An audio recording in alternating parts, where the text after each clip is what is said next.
Your brain is literally wired for chaos right now. Yeah, I said it. If you ever wonder why you procrastinate, care so much about what people think, or make impulsive decisions even when you know better, this is for you. Today, we're breaking down 3 major behaviors that define teen experience: risk-taking, procrastination, and social pressure, and how AP Psychology explains all of them. This is not just textbook stuff, this is your life decoded in 8 minutes.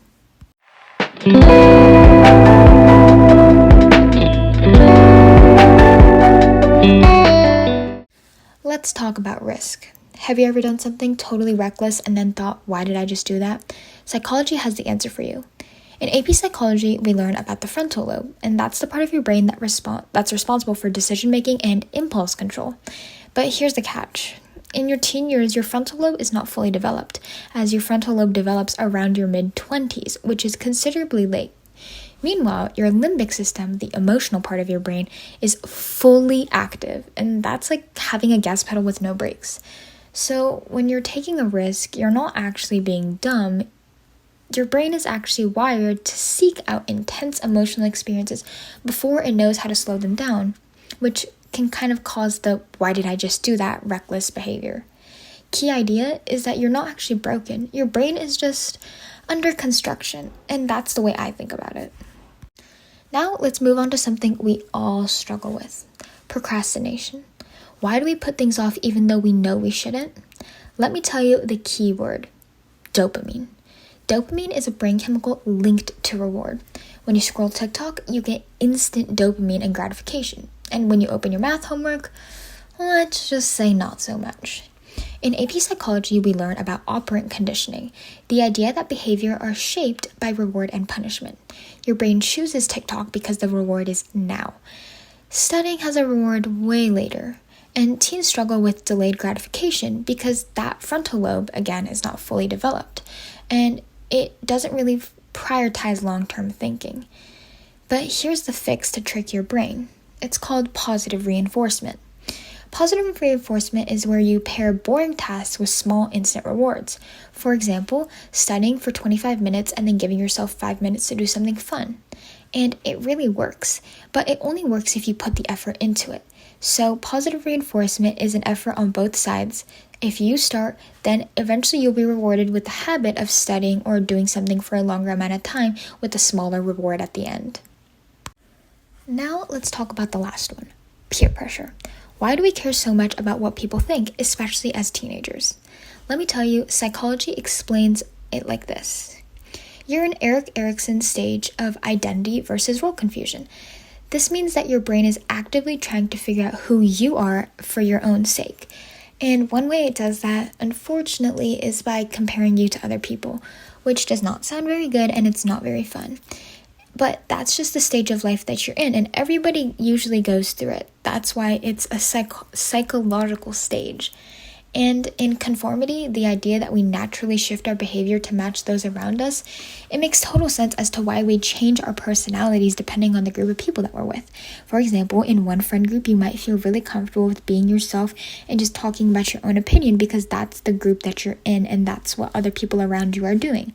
But then you may be in another group where you have to be a little more quiet or reserved because everybody else in the group is like that. That's literally conformity in a nutshell. So if you ever feel like that, just remember that you have the option to choose what friend group you want to be in, and you can conform to one group or another, and it's really up to you.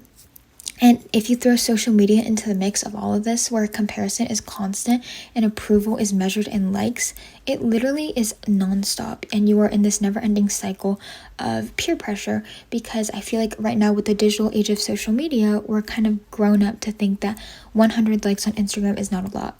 But from how I see it, 100 likes is like 100 people coming up to you and complimenting you on your outfit or whatever, right? That's insane. But then there's also the idea that, oh, but it's only 100 likes. Other people get 200 likes, 600 likes, 1,000 likes, 1,000,000 likes. That's where we start comparing ourselves, and the peer pressure can get to you, and then you feel like you're not good enough, and then you're going to start posting things maybe that are not supposed to be posted on Instagram and stuff, and then that is kind of where you go into this loophole. So I just want everyone to remember that comparison is kind of a social idea that we put onto ourselves because our minds are kind of wired to do so. And the truth is that you're not fake, and you're just figuring yourself out as you grow up. So it takes time and pressure and sometimes trial and error, and I know that's not what you want to hear, but that's just the truth, and I think we have to learn to accept that. So here's kind of the big idea, is that you're not irrational and you're not lazy and you're absolutely not fake. I think people have to remember, and especially you do, that you are just a teenager. Like, instead of I'm just a girl, it's I'm just a teenager.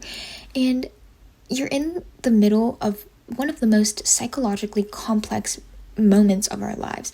I think when we're teens going into our young 20s, it's kind of when your whole mindset changes, and you know, people go through some really big personality and developmental changes that you kind of have to remember, and you have to give yourself a little bit of a grace period, which I don't think enough people give themselves. I think understanding the why behind your behavior gives you so much power in yourself, because not only do you now know, like, okay, why do I act this way? It just gives you an extra boost of confidence, I feel like, and now you may know how to handle yourself better, and you're like, oh, because of this, I'm like this, so I'm not just like a stupid person, or I'm not just like an irrational thinker, or somebody that just does stuff out of nowhere. There's actual psych concepts behind it. I think it gives you power because you can pause before reacting in a certain situation. Or it also gives you power to notice patterns in your own behavior that could be linked to psychology or potential psychological disorders, or, maybe you can find a way to help yourself. And it also just gives you power to take back control of yourself. If you ever felt like you were not able to control your own personality or something, it lets you take a step back and be like, oh, like, I'm in this stage of my life. That's why I'm like this. I'm not actually like quote unquote messed up, which I don't think anybody is. So just remember that you have your power to take back control if you educate yourself. And I want you guys to let us know what part of this episode hit you the hardest. And if there is anything I can do to help, always let me know. DM me or tag at Teen Talk Central with behaviors you finally understand better. And next week, what are we going to talk about? We're talking about dreams. What they mean, why you have them, and what your brain is trying to tell you while you sleep. And again, this one will try to tie in some AP Psych concepts as well, because I know our test is in 2 weeks, and I think we're all a little bit nervous. Until then, I hope you guys have an amazing week, and just remember that you guys are amazing, and everyone should be their own confident person, and I will see you guys in our next episode. Bye bye.